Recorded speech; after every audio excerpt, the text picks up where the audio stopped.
Ora, também a primeira tinha ordenanças de culto divino, e um santuário terrestre.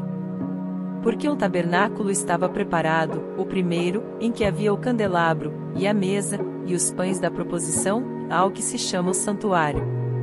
Mas depois do segundo véu estava o tabernáculo que se chama o Santo dos Santos, que tinha um incensário de ouro, e a arca da aliança, coberta de ouro toda em redor, em que estava um vaso de ouro, que continha o maná, e a vara de Arão, que tinha florescido, e as tábuas da aliança. E sobre a arca os querubins da glória, que faziam sombra no propiciatório, das quais coisas não falaremos agora particularmente. Ora, estando estas coisas assim preparadas, a todo tempo entravam os sacerdotes no primeiro tabernáculo, cumprindo os serviços. Mas, no segundo, só o sumo sacerdote, uma vez no ano, não sem sangue, que oferecia por si mesmo e pelos pecados por ignorância do povo.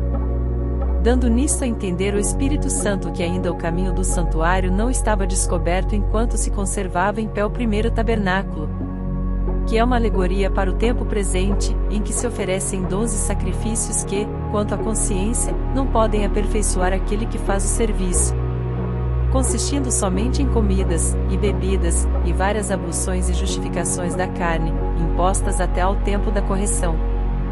Mas, vindo Cristo, o sumo sacerdote dos bens futuros, por um maior e mais perfeito tabernáculo, não feito por mãos, isto é, não desta criação, nem por sangue de bodes e bezerros, mas por seu próprio sangue, entrou uma vez no santuário, havendo efetuado uma eterna redenção.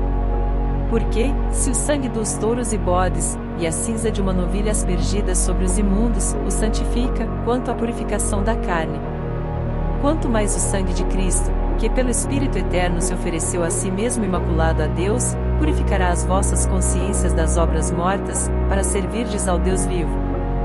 E por isso é mediador de um novo testamento, para que, intervindo a morte para a remissão das transgressões que havia debaixo do primeiro testamento, os chamados recebam a promessa da herança eterna.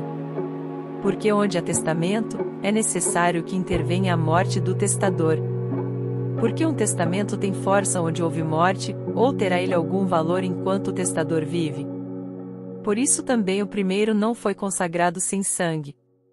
Porque, havendo Moisés anunciado a todo o povo todos os mandamentos segundo a lei, tomou o sangue dos bezerros e dos bodes, com água, lã purpúrea e sopo, e aspergiu tanto o mesmo livro como todo o povo, dizendo: Este é o sangue do testamento que Deus vos tem mandado. E semelhantemente aspergiu com sangue o tabernáculo e todos os vasos do ministério. E quase todas as coisas, segundo a lei, se purificam com sangue, e sem derramamento de sangue não há remissão. De sorte que era bem necessário que as figuras das coisas que estão no céu assim se purificassem, mas as próprias coisas celestiais com sacrifícios melhores do que estes. Porque Cristo não entrou no santuário feito por mãos, figura do verdadeiro, porém no mesmo céu, para agora comparecer por nós perante a face de Deus. Nem também para si mesmo se oferecer muitas vezes, como o sumo sacerdote cada ano entra no santuário com sangue alheio. De outra maneira, necessário lhe fora padecer muitas vezes desde a fundação do mundo. Mas agora na consumação dos séculos uma vez se manifestou, para aniquilar o pecado pelo sacrifício de si mesmo.